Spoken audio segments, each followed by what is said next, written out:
good news is that Air India has bought 470 planes. That should make a big difference to connecting India with the rest of the world. Connectivity is another subject. I mean, it's again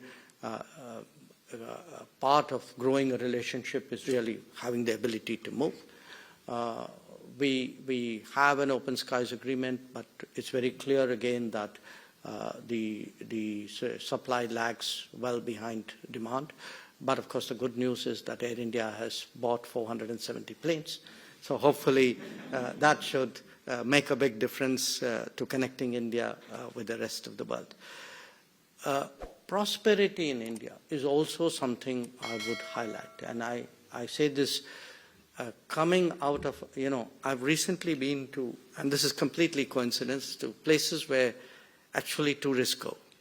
Fiji, Cyprus, Greece, all this was work, okay? I mean, let's not, but,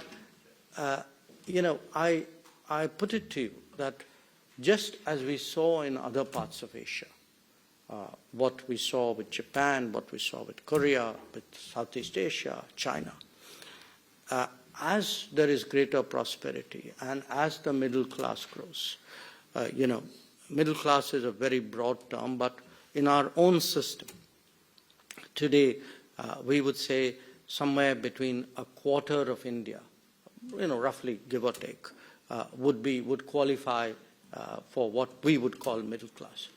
But we expect this to actually become something like 2/3 of the country in the next 25 years.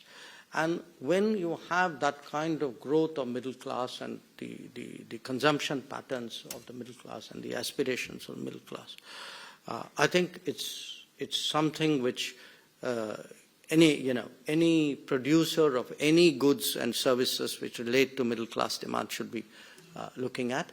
And the countries which clearly are early movers here would draw a lot of benefit.